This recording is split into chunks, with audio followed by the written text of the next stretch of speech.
Presiden Putin tantang NATO perang hingga kapal perang diledakkan. Prancis dan Rusia memanas.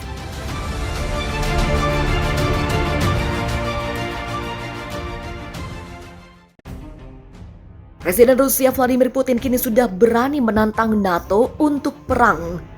Putin menantang NATO saat urusan perangnya dengan Ukraina masih sedang berlangsung. Putin marah lantaran NATO dinilai berpihak ke Ukraina yang saat ini masih bertahan. Padahal Ukraina masuk kategori negara kecil di dunia. Populasi penduduknya juga tak sebanding dengan Rusia. Meski negara kecil, namun Ukraina masih mampu bertahan setelah mendapat bantuan dari 33 negara lainnya. Menteri Luar Negeri Rusia Sergei Lavrov pada Rabu menyatakan pengiriman pasukan perdamaian ke Ukraina dapat menyebabkan konfrontasi langsung antara Rusia dan aliansi militer NATO. Polandia pada pekan lalu menyatakan bahwa mereka akan secara resmi mengajukan proposal untuk misi penjaga perdamaian di Ukraina pada pertemuan puncak NATO berikutnya. Lavrov kepada staf dan mahasiswa di Institut Hubungan Internasional Negara Moskow mengatakan dirinya berharap mereka mengerti apa yang mereka bicarakan. Ini akan menjadi bentrokan langsung antara angkatan bersenjata Rusia dan NATO yang semua orang tidak hanya berusaha menghindarinya tetapi juga mengatakan bahwa pada prinsipnya tidak boleh terjadi. Moskow menuduh Kiev menghentikan pembicaraan damai dengan membuat usulan yang tidak dapat diterima oleh Rusia. Ukraina diketahui telah mengatakan bersedia untuk bernegosiasi, tetapi tidak akan menyerah atau menerima ultimatum Rusia. Lavrov mengatakan pihak berwenang Ukraina mundur dari proposal mereka sendiri pada pembicaraan itu, sehingga sulit untuk mencapai terobosan.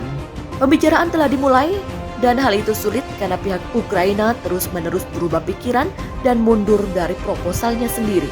Sementara itu Presiden Ukraina Volodymyr Zelensky mengatakan sebelumnya pada Rabu bahwa pembicaraan dengan Rusia berlangsung alot dan terkadang konfrontatif. Rusia mengirim puluhan ribu tentara ke Ukraina dalam apa yang disebutnya operasi khusus untuk menurunkan kemampuan militer tetangga selatannya dan membasmi orang-orang yang disebutnya. Prancis sebut akal-akalan Rusia ingin perundingan damai. Faktanya sudah beberapa kali melakukan pertemuan.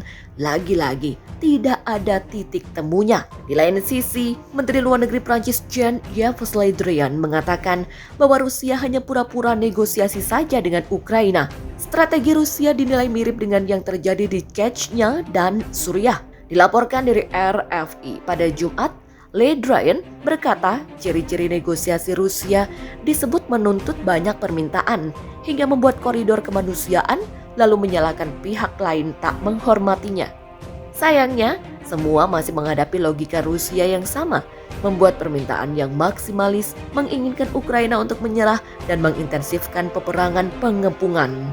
Sebagaimana di Grozny dan Aleppo, ada 3 elemen tipikal: pengeboman tanpa diskriminasi, apa yang disebut koridor-koridor kemanusiaan yang didesain agar menuduh pihak lain tidak menghormatinya, serta diskusi tanpa tujuan selain berpura-pura mereka menegosiasi.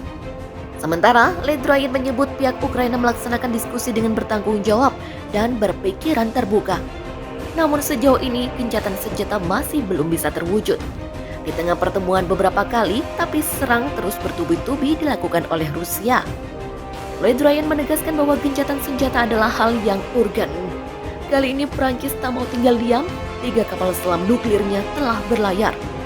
Kini Prancis tak mau tinggal diam terhadap ancaman Rusia yang lagi-lagi berbicara tentang senjata nuklirnya. Dilaporkan dari The Times, Prancis telah menyiapkan 3 kapal selam nuklirnya untuk situasi yang terburuk mungkin terjadi ke depan. 3 kapal selam nuklirnya itu pun telah berlayar ke laut lepas. 2 dari 4 kapal selam rudal balistik kelas Triumph telah meninggalkan pangkalan mereka di Le Longwy, selatan Brest, Prancis. Sementara 1 kapal selam lagi telah berangkat menyusul 2 kapal lainnya yang telah berlayar ke laut lepas.